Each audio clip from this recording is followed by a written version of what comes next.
Hello friends, मैं अमृता मिश्रा आप सभी का स्वागत करती हूँ। फ्रेंड्स, आपका दिन शुभ हो, मंगलमय हो।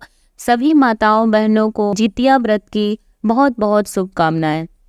हिंदू पंचांग के अनुसार प्रत्येक वर्ष आश्विन मास की कृष्ण अष्टमी को सुहागन स्त्रियां जितिया व्रत को मनाती हैं। मान्यता के अनुसार जितिया व्रत करने से संतान को सुख, समृद्धि एवं दीर्घायु की प्राप्ति होती है। जितिया व्रत को जीवित पुत्रिका एवं जीवतिया व्रत भी कहा जाता है। जितिया व्रत रखने के अंतर्गत व्रती महिलाएं पूरे दिन निर्जला व्रत का पालन करती हैं। व्रत के पारण के समय का भी विशेष महत्व होता है। जितिया व्रत का पारण अगले दिन नौमी तिथि को सूर्य भगवान को अर्घ्य देने के पश्चात ही अन्न ग्रहण करना चाहिए। जितिया व्रत की परंपराएं छठ पूजा की तरह ही मिलती जुलती हैं।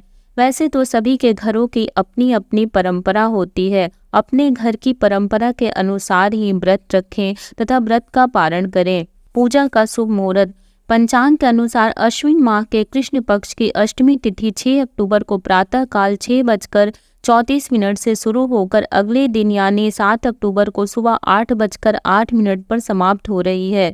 सनातन धर्म के अनुसार उदया तिथि मान है, अतः 6 अक्टूबर को जितिया व्रत मनाया जाएगा।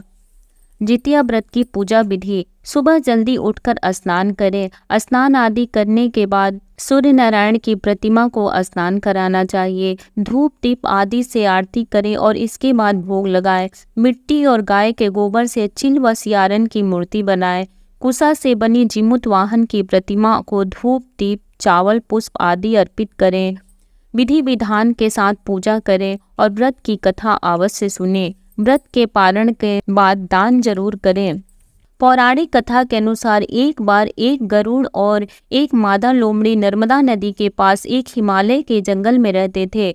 दोनों ने कुछ महिलाओं को पूजा करते और उपवास करते देखा और खुद भी इसे देखने की कामना की।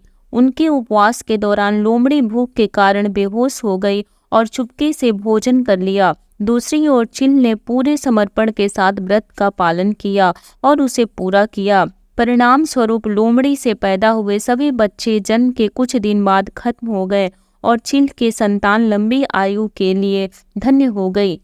दूसरी पौराणिक कथा: इस कथा के अनुसार जीमूत वाहन गंधर्व के बुद्धिमान राजा थे। जीमूत वाहन शासक बनने से संतुष्ट नहीं थे और परिणाम स्वरूप उन्होंने अपने भाइयों को अपने राज्य की सभी जिम्मेदारियां दी और अपने पिता की सेवा के लिए जंगल में चले गए। एक दिन जंगल में भटकते हुए उन्हें एक बुढ़िया विलाप करती हुई मिली।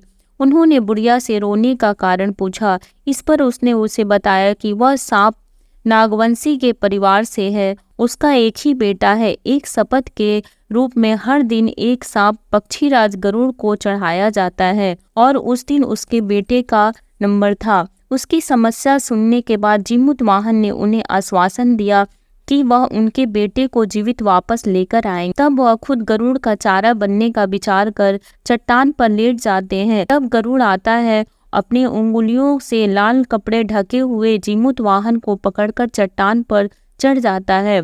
उसे हैरानी होती है कि उसने पकड़ा है, वह कोई प्रतिक्रिया क्यों नहीं दे रहा है। तब जीमूत वाहन से उनके बारे में पूछता है। तब गरुड़ जीमूत वाहन की वीरता और परोपकार से प्रसन्न होकर सांपों से कोई बलिदान नहीं लेने का वादा करता है। मान्यता है कि तभी से ही संतान की लंबी उम्र और कल्याण के लिए जितिया व्रत मनाया जाता है।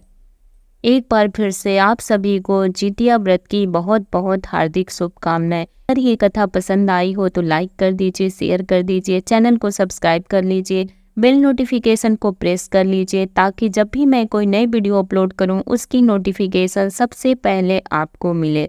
जय दुर्गा माँ।